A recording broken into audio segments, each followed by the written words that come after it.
Let's talk for a minute about hydraulic sensor, the transducer placement.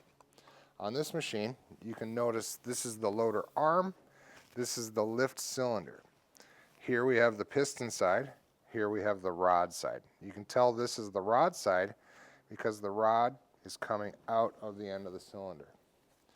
On this diagram, you can see as oil flows in, it pushes on the piston, which the rod is connected to, forcing the rod out. As the oil comes in the piston side, oil has to come out the rod side. This is how we measure and correlate to weight. So through calibration, we take and measure with a transducer, which works by converting the mechanical force against a thin disc with an electronic sensing unit.